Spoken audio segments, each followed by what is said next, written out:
वो अजगर सांप के जैसे कहावत है ना कि अजगर सांप को आप पालेंगे तो वो आपसे पलेंगे, लेकिन एक समय आएगा कि वो आपको निगल जाएंगे। उसी तरह से भारतीय जनता पार्टी पूरे देश में शिवसेना को उंगली पकड़ के महाराष्ट्र में पैर पसारे, एक समय हो गया शिवसेना को खत्म कर दिए। बिहार में 2014 में स्वर्गीय रामविलास पासवान जी को उंगली पकड़ के बिहार में डेवलप हुए, ज्यादा सीट 32 सीट जीते, और स्वर्गीय रामविलास पासवान जी के जाने के बाद उनके पार्टी का क्या हासिल किया वो सब दुनिया देख रहे हैं। उसी तरीके से देश में सभी चिराग तो उनके साथ अब भी बने हुए हैं। चिराग तो उनके साथ बने हुए तो ठीक है, अभी उनकी मजबूरी है, अब वो लड़ना नहीं चाह रहे हैं और वो सोच रहे किनके लिए लड़े। अभी शादी उदी भी तो किए नहीं है, मजबूरी है, रणनीति है। अपने भारत सरकार का मजा लेते हैं, थोड़ा फिल्मी है, हीरो बन के आए हैं, तो वो हमारे जैसे 900 रुपये महीने पे नौकरी तो नहीं किए हैं, संघर्ष नहीं किए हैं, तो उनको लगता है कि हमको संघर्ष नहीं करना है, सब चीज है तो उसी के साथ जिंदगी जिए, तो उनको अच्छा है, ठीक है, उनकी अपनी मर्जी है। वो नहीं, मेरा सवाल ये है कि क्या ऐसी स्थिति बनते हुए नजर आ रही है, आएगी? अभी तो आप नीतीश कुमार जी के लिए कह रहे हैं, हालांकि उनके पार्टी के नेता, एनडीए के तमाम जो लोग आए, उन्होंने कहा नीतीश जी बिल्कुल स्वस्थ हैं, सरकार चला रहे हैं और सरकार जो है 25 में एक बार फिर उन्हीं के नेतृत्व में बनना है, ये तय है। उन्होंने तो यही दावा किया है। बिहार में माइक लेके घूम जाइए और पूछ लीजिए बिहार के आम जनता से, क्या नीतीश जी स्वस्थ है?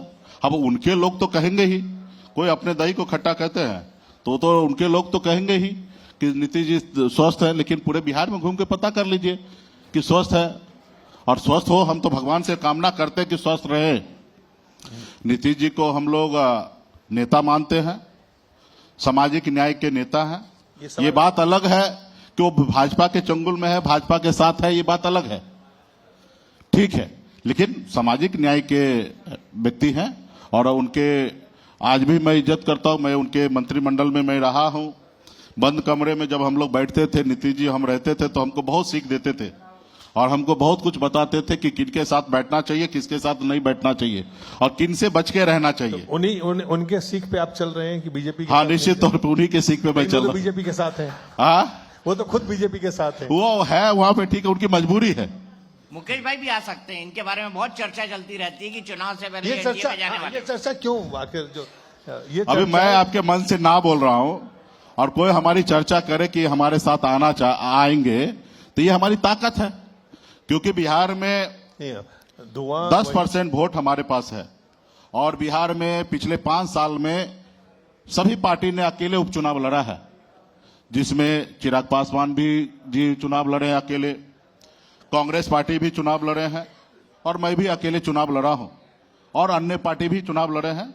आप देखिए पिछले 5 साल में 3 बार उपचुनाव लड़ने का हमको भी मौका मिला, चिराग जी को मिला और बाकी पार्टी को भी मिला। किनके पास कितना वोट है? हम एक बार चुनाव लड़ते अकेले अपने दम पर 30,000 वोट लाते हैं। वहीं पर जो नेशनल पार्टी है वो चुनाव लड़ते हैं उसी जगह पे, तो उनको 1300 वोट आता है।